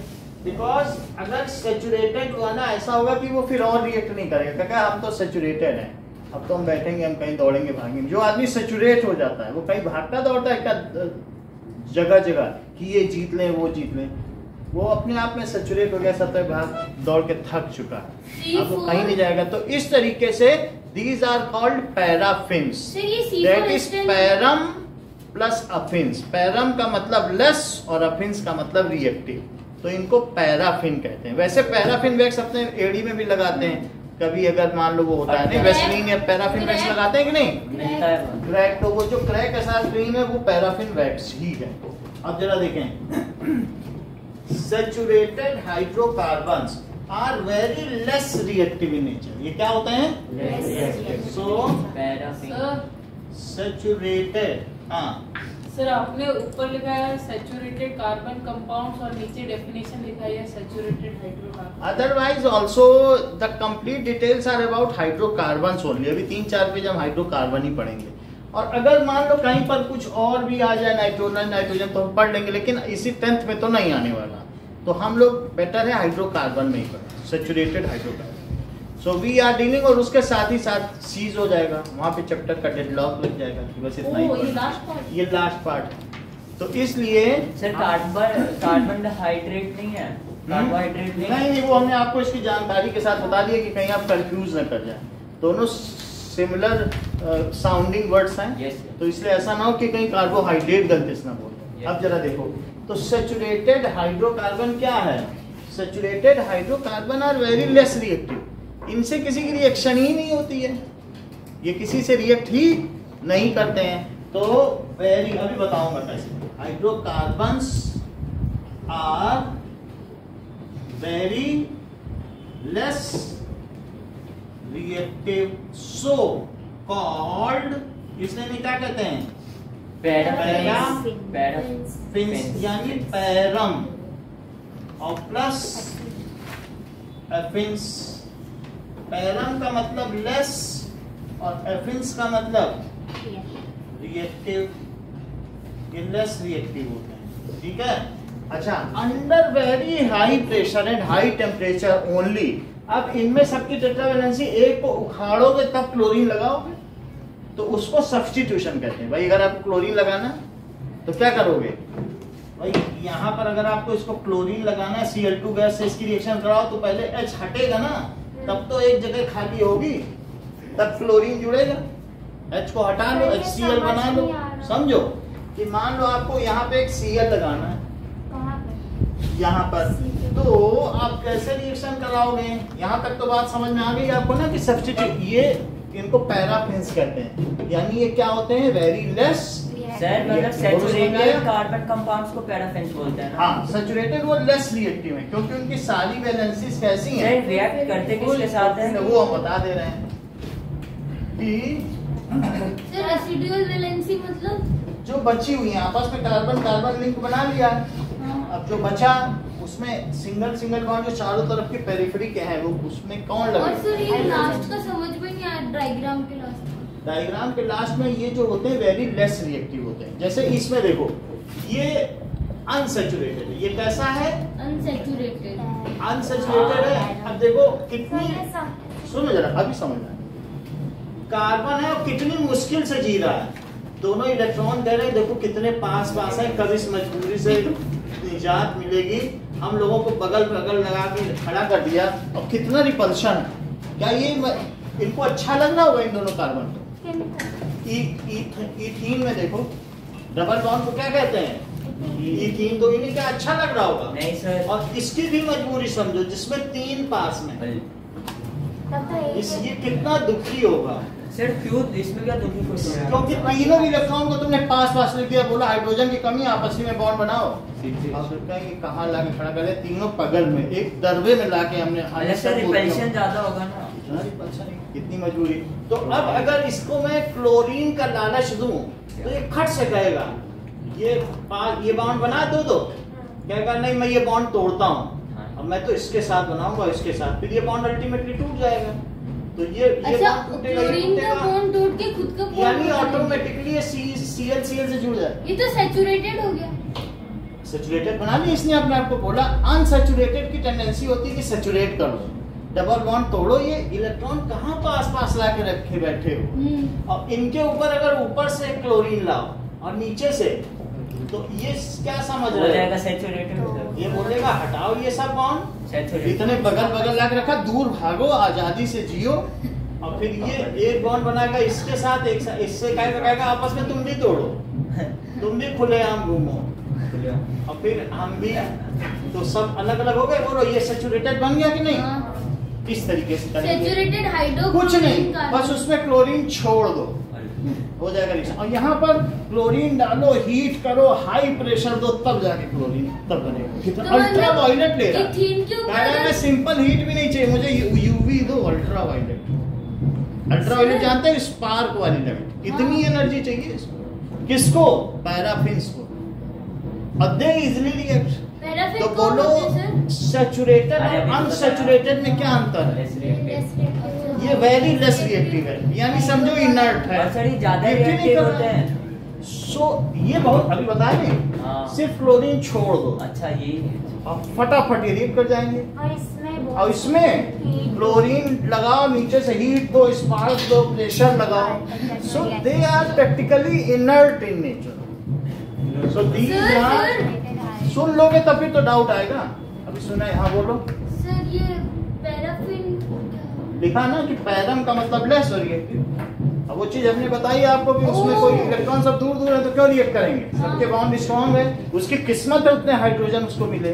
अब कुछ जमीन के अंदर ऐसे दबे रह गए, उन्हें हाइड्रोजन मिला ही नहीं, तो जबरदस्ती उन्होंने ऑक्टेट पूरा तो किया। अगर इथीन पे क्लोरीन डाल दे तो स्ट्रॉन्ग बॉन्ड बना लेगा वो अपना। वो सैचुरेटेड सब अपने बॉन्ड खोल लेगा, सिर्फ एक बॉन्ड रखेगा। सही है। जरा देखो अब आगे की बात देखिए कि ये तो हमने अलग से एक नोट है, इसकी कोई बात नहीं है, ठीक है। अच्छा। इसके आगे लिखो saturated hydrocarbon. So they give substitution reaction. ये कैसी रिएक्शन देते हैं? हाँ, substitution reaction under vigorous condition. Harsh condition समझते हो? हार्श या विगरस। सो कठिन परिस्थितियों में, that is high temperature and high pressure, तब ये रिएक्शन करेंगे। जैसे देखो मीथेन को देखो, मीथेन कहता मैं तो नहीं रिएक्ट करता, लेकिन जब प्रेशर लगाया गया तो तुम किसी को भी हीट दो, अभी मैंने बताया 700 किलो जूल एनर्जी चाहिए कि नहीं, तुम किसी का भी बॉन्ड तोड़ सकते हो। हीट अगर दे सकते हो तो बॉन्ड तोड़ सकते हो। अब तुम इसमें क्लोरीन ले आओ और इससे कहो कि भाई तुम्हारा बॉन्ड हमें तोड़ना है, हीट देते रहो, प्रेशर देते रहो, तो अल्टीमेटली पास भी आ जाएंगे और HCl बन जाएगा। ये क्या डायग्राम क्या बनाया? ये क्या मीथेन है? बोलो ये डायग्राम। और मीथेन के बगल Cl2 है। अच्छा, बस मीथेन। मीथेन को क्लोरीन से रिएक्शन करा दी। हाँ सर। तो एक HCl निकल गया। हाँ। और ये क्लोरीन यहाँ जुड़ गई जो इसके खाली बॉन्ड के साथ। भाई इसको हटा लो तो क्लोरीन नहीं जुड़ जाएगा। तो CH और Cl क्या CH3Cl बन गया? हाँ। क्या क्लोरोमीथेन बन गया? ये तो फिर से देखो और क्या बना? प्लस HCl तो बना। हाँ, ये चीज कैसे लिखी जाए? सर CH3 प्लस Cl2 नहीं ultra violet UV rays. Sir तो HCl इसको साथ ही CH3 plus Cl। HCl अपना मॉलिक्यूल बना लेगा, चिपका नहीं रहेगा, वो अलग घूमेगा और ये अलग घूमेगा। इसको कहेंगे क्लोरोमीथेन। क्या कहेंगे? क्लोरोमीथेन। ये इनको प्रतिस्थापन अभिक्रिया क्यों कहते हैं? क्योंकि एक क्लोरीन क्या कर रहा है? हाइड्रोजन को प्रतिस्थापित कर, सब्स्टिट्यूट। जानते हो भाई, एक खिलाड़ी अगर कहीं पर चुटहिल हो जाए उसकी जगह तो उसकी जगह दूसरा सब्स्टिट्यूट नहीं भेजा जाता, अल्टरनेट। तो it is also a kind of substitute. तो एक हट जाए तो दूसरा है, तो इसलिए इसे क्या कहेंगे? क्लोरोमीथेन। सो ये सब्स्टिट्यूशन रिएक्शन देते हैं। और इसमें क्या चीज होती है कि मान लीजिए इसका जो सैचुरेटेड कार्बन कंपाउंड्स हैं, तो इनमें एक और चीज देखो, तुम इनकी तुलना करो। ये बताओ C2H6 की तुलना करो और C2H2 की, बोलो ये सैचुरेटेड है कि ये? खुशी तुम बताओ। ये वाला नहीं सर, ये वाला सैचुरेटेड है। अच्छा, ये आप ये सैचुरेटेड बता रहे हैं और ये करेक्ट आंसर। सर पता कैसे चलेगा? हमें नहीं पता, वो बता नहीं तो मैं उसका स्ट्रक्चर बना दे रहा हूँ। उन्हीं से पूछो, हमें नहीं मालूम। हर C पे HH होगा तो सैचुरेटेड। उन्होंने ऐसा सोचा होगा कि ये हाँ, इथेन सोचा होगा और ये सोचा होगा कि CC एक ही H मिला है और उधर एक, तो बाकी मजबूरी में 3 बॉन्ड बनाएंगे, नहीं तो ऑक्टेट कैसे पूरा करेंगे? हाँ। तो जो सैचुरेट नहीं है, जिसमें मल्टीपल बॉन्ड है, वो अनसैचुरेटेड है। हाँ। किसमें कार्बन का परसेंटेज ज्यादा है? सर अनसैचुरेटेड में कार्बन तो मैंने बता दिया है ना, कार्बन परसेंटेज हाई, और ये और लो है वहाँ पे। कैसे? अरे तो हाइड्रोजन 6 है ना, तो ऑब्वियसली कार्बन का परसेंट। इसमें 6 पे 2 कार्बन, इसमें 2 पे 2। हाँ। अच्छा, अब मुझे बताओ कि अगर तेल का दिया जलाया जाए तो वो ज्यादा धुआं देगा कि घी का दिया? तेल का दिया। तो हमें क्या बताने सैचुरेटेड अनसैचुरेटेड है। तो बताओ जो ऑयल है वो अनसैचुरेटेड है कि घी? ऑयल अनसैचुरेटेड है। ऑयल अनसैचुरेटेड है। तो अनसैचुरेटेड हाइड्रोकार्बन को जलाने पे क्या वो सूटी फ्लेम देंगे, धुएंदार? हाँ सर, मेरा धुएंदार। कहने का मतलब इसे जलाओगे तो इसमें कार्बन परसेंटेज हाई है, तो क्या पूरा कार्बन जल जाएगा कि कुछ अनबर्न्ड कार्बन भी हवा में उड़ जाएंगे? अनबर्न्ड कार्बन उड़ जाएंगे। क्योंकि अब कार्बन इतना ज्यादा है, पूरा तो नहीं जला पाओगे, इसमें थोड़ा है तो मजे से जलेगा। सर ज्यादा देर भी जलेगा ना भाई, कार्बन ज्यादा होगा तो क्या सब जगह ले जाओगे इतने छोटे? No, sir. तो बताओ ये पूरा जलेगा? नहीं, ये पूरा जलेगा? हाँ। जलेगा और बिल्कुल ब्लू फ्लेम देगा, clean blue flame. It Burns with, ये जो तुम्हारे गैस में सर ज्यादा भाई आपके, सुनिए जरा, गैस में blue, व्हाइट ब्लू ग्रीन वो बता नहीं है कि C4H10 भरा है ब्यूटेन हाँ। एलपीजी में। सर एलपीजी में ब्यूटेन और प्रोपेन होता है 60% और 40%। 85% ब्यूटेन है, 15% इथेन है। 60-40%। सुनो जरा, सुनिए, तो ये जो है ब्लू फ्लेम के साथ जल रहा है वो पूरी सैचुरेटेड हाइड्रोकार्बन। तो बताओ saturated hydrocarbon has less percentage of carbon, क्या होगा बताइए? कंप्लीटली ये पूरा जलेगा गजेंद्र की, ये सर वाला चल जाएगा ना क्योंकि कम कार्बन है। And they burn completely with clean blue flame. बोलो, बात समझ में आ गई? इस पूरे सेंटेंस को बोल के दिखाओ। Sir saturated hydrocarbons burn completely with giving blue flame. चलो, क्लीन ब्लू, वही है सैचुरेटेड हाइड्रोकार्बन। लिखो saturated hydrocarbon, hydrocarbon has low percentage of carbon, so these burn completely by giving clean blue flames. ठीक है, burn completely and give clean blue flame। कैसा होगा? Clean blue, clean blue flame। Their flames are non-sooty in nature। Sir English word है सूटी। हाँ, their flame, उनकी जो flame है वो कैसी है? इज नॉन सूटी, बिना धुएं की, बिना धुएं की। काला धुआं नहीं लगता है। घी का दिया जलाओगे तुम्हारे ऊपर का मंदिर का ऊपर की छत कभी काली नहीं पड़ेगी। सो नॉन सूटी फ्लेम। और तेल का जलाने पे पड़ सो जाएगी। अच्छा आप देखो, नॉन सूटी फ्लेम है, क्या ये इनर्ट है? कौन सा? ये सैचुरेटेड हाइड्रोकार्बन। तो सैचुरेटेड हाइड्रोकार्बन भी हो सकते हैं और सैचुरेटेड हाइड्रोकार्बन के जैसे ही सैचुरेटेड फैट भी हो सकते हैं। हाँ, सुना है सुना है ना? अभी सुनो मेरी बात, यहाँ तक बात समझ आ गई? कुछ लोग ये जानते हैं, अगर जानते हो तो ही हाँ बोलना कि CH3COOH। हाँ सर, हाँ sir, acetic acid, acetic acid, सही है, जानते हो ना? Sir ethanoic acid. अच्छा, मैं इसमें इस चीज को ये लिख दूं HHH, तो भी क्या बात? एसिटिक एसिड है वही चीज की नहीं? हाँ। और मैं थोड़ा बढ़ा दूं, वो कार्बोक्सिलिक एसिड हो जाता है COOH। कोई बात नहीं, मैं बढ़ा दे रहा हूं। Acetic acid. ये इतनी बात हो गई, ये है वही चीज ना? क्या सभी कार्बन सिंगल बॉन्ड से जुड़े हुए हैं? सर, तो सैचुरेटेड है। सैचुरेटेड है। अच्छा मुझे बताओ, 4 को ब्यूट कहते हैं क्या? हाँ। और जब CH3 था, CH3, तब इसका क्या नाम तुमने बताया? Acetic acid. बोलो। Acetic acid. क्या एथ है? हाँ। क्योंकि सिंगल बॉन्ड है। Oic ethanoic acid.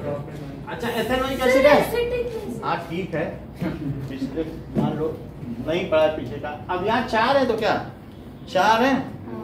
तो क्या ब्यूट है? Ethanoic acid. Butanoic acid. क्या इसका ट्रिवियल नेम या कॉमन नेम ब्यूटायरिक एसिड है? Butyric acid. या क्या इसको अमूल बटर कहते हो? सर इसको एक भाई बार आप ये बताओ, जो जितनी जितनी कुछ नहीं, अब आप ये देखो कि ये C3H कितने हैं? इस पे भी तो HH लगाओ, तो C3H7 हुआ और C क्या अमूल बटर का यही फार्मूला?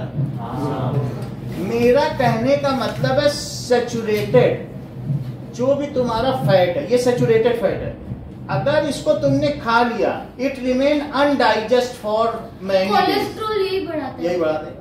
कह रहे हैं ऑयल खाओ, सब लोग कह रहे हैं वेजिटेबल ऑयल खाओ, सैचुरेटेड फैट मत खाओ।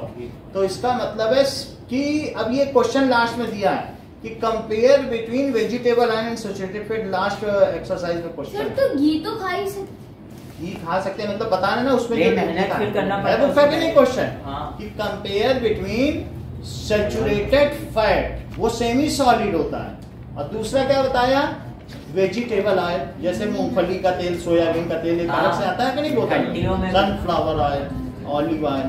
तो ये इसमें आप क्या कह सकते हैं कि सैचुरेटेड कार्बन कंपाउंड पढ़ ही रहे हैं, तो saturated fats are unhealthy to eat and hard to digest. इतनी लाइन और लिख दें, सैचुरेटेड फैट्स क्या होते हैं? Unhealthy and hard to digest. इसे मेहनत ज्यादा करना पड़ता है।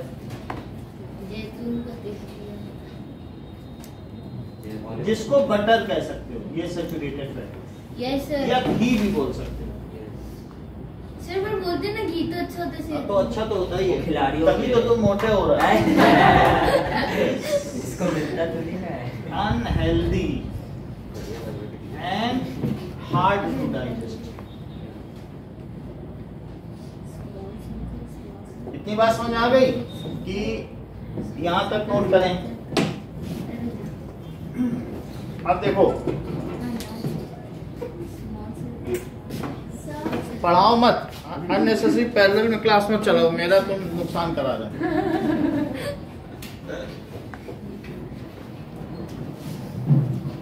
सर मैं सोच रहा हूँ, सोचो मत, फिर माइंड को कुछ हो जाएगा। सर बीच में 4 होते हैं लेकिन आज 4 नहीं आ जाएंगे, जहाँ 4 तो है, 1 2 3 4 CWH में भी तो है। वहाँ पे भी तो सर इतना ही दोनों रखिए तो आज के लिखा कि लिए, नहीं? सर इतना ही रखिए आज के लिए। ऐसे थोड़ी होता है, सर आज के लिए इतना ही रखो। आज के लिए इतना रखना, अभी 10 मिनट के लिए तो कुछ रखना। सर 10 मिनट थोड़ी ना। चलो ठीक है, इतना ही रखो। Thank you sir, have a nice night. Happy Dussehra. Happy Dussehra sir. Sir sir toffee नहीं दी दशहरा। जिसका आंसर शीट जमा नहीं, वो जमा कर दे। Thank you sir.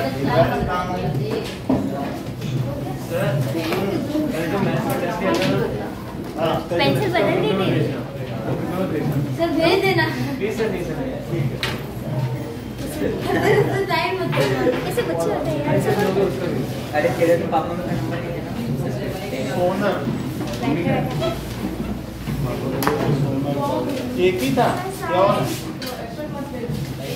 ये है नहीं दिखा। हाँ, नहीं है। ऐसे नहीं, ऐसे नहीं।